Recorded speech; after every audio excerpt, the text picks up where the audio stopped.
Hello, everyone, and I'm Robin Hart with the Home Loans of Hart team. Welcome to our Market Watch video, June 5th, 2026. We are exactly 1 week into June, and we are seeing a significant evolution in the real estate markets. Got a lot to talk about and unpack here today. So let's shift over to the rates now. These are not rate quotes. They are just averages as posted from Mortgage Nuggets and Fannie Mae, Freddie Mac from over 200 lenders across the United States. The big news this week is that rates have kind of dipped down to 6.5% and it's basically stayed the same for a couple of days. So we're kind of celebrating on that. While this is a slight relief from recent peaks, buyers are still pulling back and they're waiting for more sustained downward trend.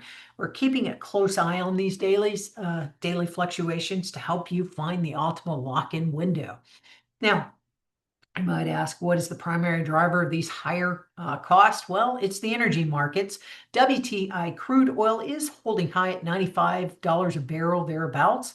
Now, these high energy costs keep general inflation warm by elevating transportation and manufacturing and distribution prices and cost, which has forced the Federal Reserve to kind of shift and pivot. They've sidelined their benchmark rate cuts and remain kind of hawkish. And they're now even talking about rate hikes. So until oil prices respond in a sustained way, any dip in mortgage rates is merely a pause, not actually a trend.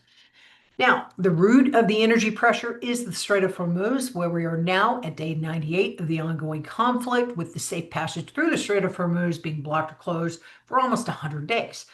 Keep in mind, this vital passage handles 38% of the world's crude oil, about 34% of the world's helium, and 30% of fertilizers, which are all vital and important for sustained economic growth worldwide. And even though we've made alternative adjustments, maybe exporting more oil and other places are producing more oil, about 20% of the world's supply is currently blocked and has been blocked for 100 days. A verified peace treaty is the primary catalyst needed to cool the global inflation and finally unfreeze both the oil markets and the housing market. Now, this has created sort of a real estate standoff, and this is kind of interesting. So listen here. We have a builder bottleneck with 121,000 homes completed, but unsold single family units. Now that's all across America.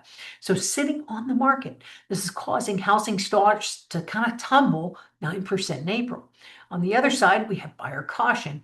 While pending sales showed a slight 3.2% pulse of demand recently, most buyers are kind of refusing to kind of clear inventory until rates drop below 6%. They're clearly expressing, we want a rate that's 5 or 5.5%. I get that.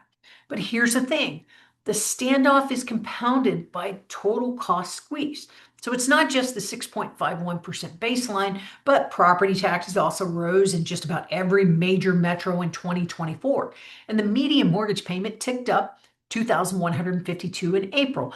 Not to mention insurance costs have gone up significantly over the last 3 years. So our data shows that about 78% of buyers are now payment focused, citing monthly costs as their primary hesitation rather than a home's price. This is important because seller concessions can help bring those costs down. So to combat with this, we are looking at modern lending solutions to help agents move homes faster.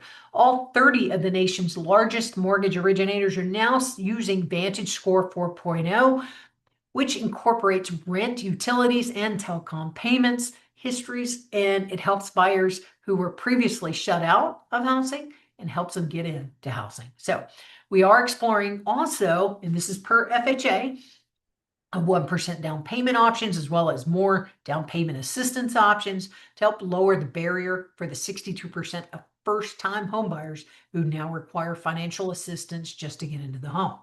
Now, technology is also helping with AI adoption of mortgage servicing. Keep in mind, they've been increasing this for several years. I believe this year it's over 50%, doc processing 40%. They're pretty much using technology, but it does have its limits.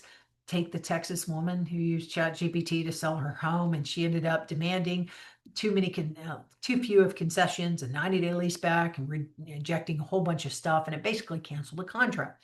So please keep in mind that although technology is here to help, in a nuanced negotiation, a local human agent remains irreplaceable, in my personal opinion. All right. Now, for my realtor partners, you are in an agent squeeze. And here's the crazy part. In this high friction market, 74% of buyers are still hiring the first agent they talk to. That's huge. So speed to contact and immediate trust are your only survival metrics as more agents start exiting the market. Call those clients back immediately. Meet with them as soon as you can. And in the good news this week, the fight against cancer has made ongoing progress, especially in one of the most deadliest cancers, the pancreatic cancer. There's a new breakthrough pill that has been shown to double the survival time for people with advanced pancreatic cancer. It's a disease once considered undruggable, allowing basically the pills allow for extra time for patients to spend with their friends and loved ones. So we all hope the progress against pancreatic cancer as well as other cancers continue. And I also hope that AI starts expanding wins against cancer. Okay, now when is the best time to buy? We always end the video with this. So when is the best time to buy? From a macro perspective, you could wait for a ceasefire and lower rates.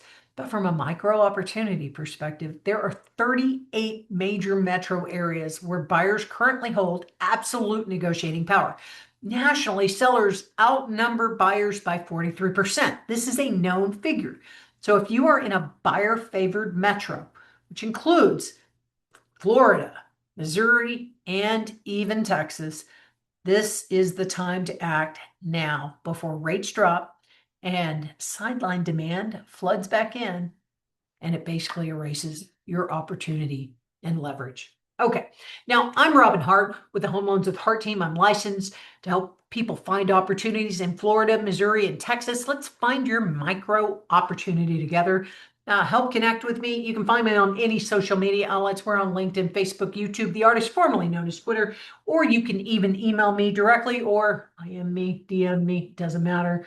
Anyway, hope you have a great week. We'll be back with you with more news next week. Have a great one. Bye.